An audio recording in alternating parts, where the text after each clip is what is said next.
Ya, bismillahirrahmanirrahim. Assalamualaikum warahmatullahi wabarakatuh. Waalaikumsalam. Ya, alhamdulillah, asyhadu an la ilaha illallah wa asyhadu anna muhammadar rasulullah. Allahumma shalli ala sayyidina Muhammad wa ala sahbihi ajmain, amma ba'd. Kita masih bab yang halaman 108, bab 8. Coba dilihat ya. Nah, kita masih ngebahas tentang masalah ijtihad. Ya, walaupun ini sudah diujikan kemarin, tapi kita ulang lagi, kita pelajari lagi karena ini adalah hal yang penting begitu ya. Nah, jadi nggak apa-apa kalau sampainya sampai sini ya. Nanti kan saya insya Allah akan izin ya. Nanti ada cuti gitu. Kalian nanti kerjakan soal latihan lah ya. Ya. Jadi tentang masalah ijtihad. Apa itu al-ijtihad? Nah, ijtihad secara bahasa itu dari kata ijtahada, yajtahidu ijtihadan, ya, ifta'ala yafta'ilu ifti'alan.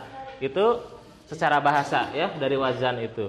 Apa terjemahan dalam bahasa Indonesianya? Yaitu bersungguh-sungguh mengerahkan kemampuan untuk melakukan sesuatu yang terdapat kesulitan. Ini secara bahasa ya. Nah, tapi yang kita bahas ini adalah secara istilahnya. Ya, secara istilahnya. Apa itu? Istifragul faqihi al-wus'a li tahsili dhannin bi hukmin, yaitu pengerahan ya, mengerahkan, mengeluarkan ya, mengusahakan begitu ya, seorang ahli fikih, seorang mujtahid ya. Nah, kemampuannya untuk apa? Menghasilkan dugaan atas suatu hukum ya. Jadi berusaha dia itu. Nah, ya, makanya kalau di kita ada MUI ya, dia itu berusaha ya, berijtihad, mengeluarkan kemampuan dari otaknya begitu ya, untuk memutuskan ya hukumnya ini seperti apa.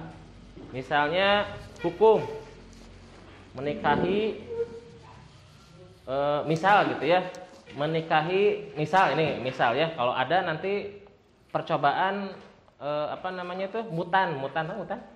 Nah, misalnya menikahi, misalnya ada mutan X-Men misalnya ya, misal gitu ya. Kan setengah binatang misal nih misal. Bagaimana hukumnya? Apakah dia manusia atau bukan? Oh, nanti berusaha para mujtahid itu.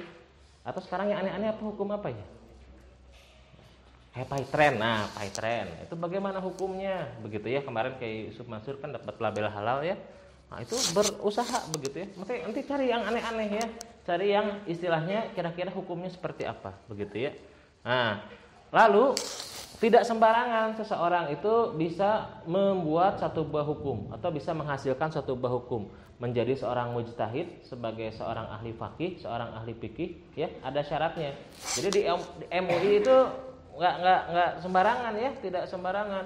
Mentang-mentang sudah berjenggot, bersorban begitu. Ini halal, haram. Nggak bisa gitu ya. Nggak cuma modal apa sorban sama jenggot saja, tidak ya. Jenggot panjang, jubah panjang begitu ya. Karena kalau gitu juga tukang jenggot juga ya, tukang obat jenggot juga kayak gitu ya. Pakai sorban, pakai itu. Nah, tapi butuhnya apa? Yang pertama adalah huwal balighu. Orangnya harus balik ya. Balik itu jadi misalnya ada anak kecil pintar misal ya, ada kecil pintar hafal sampai kayak kemarin siapa namanya? Musa ya. Pernah Musa? Nah, itu kalau misalnya dia ditanya bagaimana hukum ini. Nah, secara kata Imam As-Subki dia masih belum, walaupun dia sudah hafal Quran, hafal hadis, tapi belum cukup umur. Jadi ada cukup umur. Yang kedua al-aqilu, orang yang berakal ya. Jadi misalnya kalau ada orang gila gitu ditanya ini hukum salat apa, menjelaskan begitu. Ya enggak ya, harus orang yang berakal ya. Jelas ya, masa ada ulama itu ya, ulama stres ya, enggak lah ya. Harus ulama yang berakal, yang sehat akalnya. Terus faqihun nafs. Nah, ini apa? Harus cerdas orangnya. Ya, bukan orang biasa ya. Nah, terus al-arifu bidalil aqli wa taklif bihi ya, pengetahuan terhadap ilmu logika. Nah, makanya kalau orang yang jadi ulama itu biasanya pintar-pintar ketika berdebat, ketika berpikir, karena diajarkan ilmu logika. Kalau di sini memang belum diajarkan karena itu agak lumayan ribet ya. Sebutnya ilmu mantik ya. Bukan mantik ajian ya, bukan. Ini mantik itu ilmu logika. Nah, ilmu berpikir. Apa namanya, kalau misalnya belajar di sini diajarkan tidak logika matematika? Belum ya, belum belajar ya. Nanti ada ya.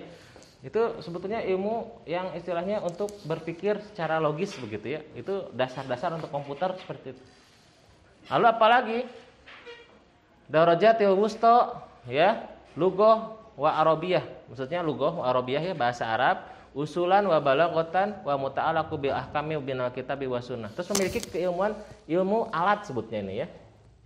Bahasa Arab, usul fikih, balaghah, nahwu shorof dan lain-lain ya. Sebetulnya ini walaupun kita ya di sini di sekolah Darul Quran tapi tetap belajar ya walaupun sedikit masih tingkatnya tuh ya. Kalau tingkatan mungkin kalau lihat di pesantren lain kayak Lirboyo atau pesantren Kerapiak gitu ya yang khusus untuk masalah fikih ya, itu mungkin kita tingkatannya di SD. Benar ya? Kitab-kitab yang dibaca di sini SD di sana ya. Kalau SMA-nya, SMP-nya jelas lebih jauh begitu ya. Nah, tapi ini ilmu-ilmu alat ini ya, bahasa Arab, nahwu shorof itu untuk memahami. Makanya ketika nanti berfatwa ya, jangan salah. Minimalnya dari sini ya. Misalnya ada apa namanya? Mentasrif gitu ya. Apa ini asal katanya ya? Misalnya ada kata yang kemarin itu yang lagi viral itu apa ya? Kafaro yukafiru apa? Kufron. Betul tidak? Harusnya kafaro yukafiru apa ya? Fassara yufassiru tafsiron. Kafaro yukafiru takfiron ya. Ya. Fa'ala yufa'ilu taf'ilan. Nah, gitu ya. Nah, ini dasar itu. Ya. Bagaimana dia bisa menjadi seorang ulama ya, bisa menghasilkan sampai ke sini begitu ya. Ini paling dasarnya. Kalau ininya saja sudah salah, nanti ke sininya juga akan tidak betul begitu. Walaupun manusia mungkin saja salah, mungkin saja tidak tahu. Ini tidak keluar ya di ujian, yang ujian dari buku aja. Ini mah penambahan saja ya, saya menambahkan buat kalian. Ya, jadi itu. Jadi berat ya syarat-syaratnya sebetulnya. Terus apalagi ketika dia berijtihad, selain sudah punya kemampuan itu, dia juga harus mengikuti aturan-aturan seperti ini. Pertama adalah kaunuhu khabiran bimawaqil ijma kai la yakhriqahu. Ya. Jadi harus tahu ijma. Ijma ulama itu apa? Tahu enggak ijma? Ijma itu kesepakatan ulama terdahulu. Misal kalian berfatwa, maaf ya, ada yang kemarin itu boleh imam sholat wanita, ya, imam sholat wanita.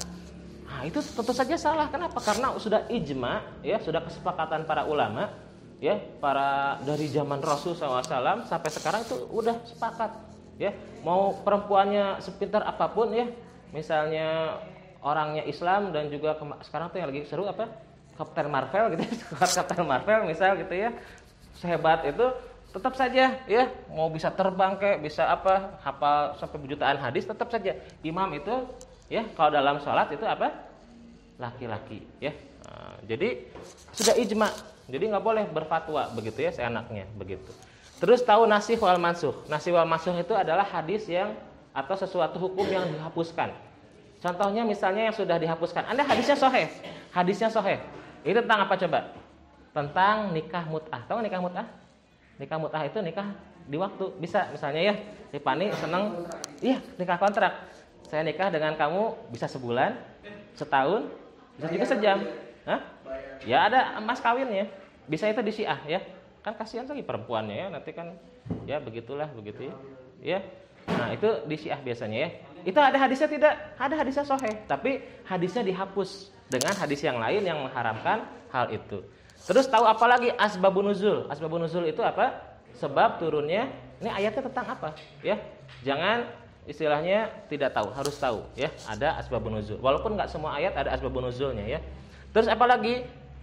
Mengetahui tentang hadis. Ya, makanya belajar ya ilmu hadis sama saya. Ada hadis itu mutawatir, ada hadis ahad. Udah diajarin loh kemarin ya. Kalau mutawatir itu yang nggak mungkin ada kebohongan. Kalau ahad itu yang bisa saja, nanti harus diteliti. Makanya nanti hadis ahad itu nanti ada yang aziz, gorib, gorib, aziz sama masyhur. Nanti belajar ilmu hadis. Terus tahu yang sahih dan yang dhaif. Nah, kemarin juga belajar ya. Syarat hadis sahih apa, dhaif itu kenapa sebabnya. Terus mengetahui halur arwati wa yakfi fi zamanina arruju ila a'immati zalik, yaitu mengetahui para perawi. Ya, bagaimana perawinya. Tapi kalau sekarang katanya kata Imam As-Subki cukup kita ngikut saja sama ulama ya. Jadi bisa taklid nggak apa-apa. Kalau kita harus meneliti kan memang susah ya. Cukup misalnya kalau sahih ya pada Imam Al-Bukhari sahih, Imam Muslim. Itu petirnya. Ya, itu tadi kelihatan petirnya. Ya, itu saja yang disampaikan. sudah habis juga waktunya. Ya, subhanakallah bihamdika, asyhadu alla ilaha illa anta, astaghfiruka wa atubu ilaik. Allahumma sholli ala sayyidina Muhammad wa sallim ajma'in. Assalamualaikum warahmatullahi wabarakatuh. Ya. Ya, kasih ya. Nah, siapa tahu nanti ya jadi ulama ya, Ripani itu. Hafal Qur'annya sudah tuh ya. Nah, segini yang jago bahasa Arabnya misalnya siapa? Zulfa. Ya kan tasrifan kan. Betul ya, udah bisa kan? Ya. Ya, makasih ya semuanya ya.